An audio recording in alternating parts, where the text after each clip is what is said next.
ॐ तच्चं योरावृणीमहे गातुं यज्ञाय गातुं यज्ञपतये दैवी स्वस्तिरस्तु नः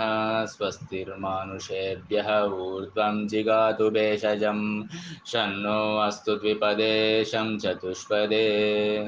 ॐ शान्तिः शान्तिः शान्तिः। अतः यजुर्वेदीस्य पुरुषसूक्तम् ॐ सहस्रशीर्षा पुरुषः सहस्राक्षः सहस्रपात् स भूमिं विश्वतो भूत्वा अत्युतिष्ठद्दशाङ्गुलं पुरुष ये वेदगुं सर्वं यद्भूतं यच्च भव्यम्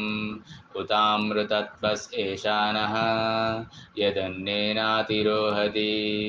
एतावानस्य महिमा अतो जागश्च पूरुषः पादोऽस्य विश्वाभूतानि त्रिपादस्यामृतं दिवि त्रिपादोद्वौदैत्पुरुषः पादोऽस्येहा भवात् पुनः ततो विश्वं व्यक्रामत् शासनानशने अभि तस्माद् विराडजायत विराजो अधिपूरुषः स जातो अत्यरिच्यत पश्चात् भूमिमदो पुरः यत्पुरुषेण हविषाः देवा यज्ञमतन्वत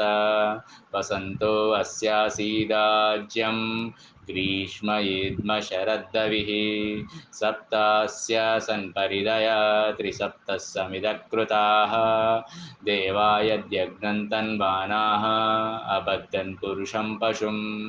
तयज्ञं बरीहीषि प्रोक्षन् पुरुषं जातमग्रतः तेन देवा अयजन्त साध्या ऋषयश्च ये तस्माद्यज्ञात् सर्वहुतः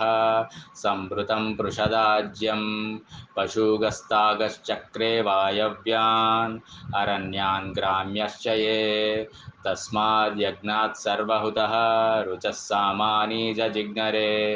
छन्दागंसी जजिघ्नरे तस्मात् यजुस्तस्मादजायत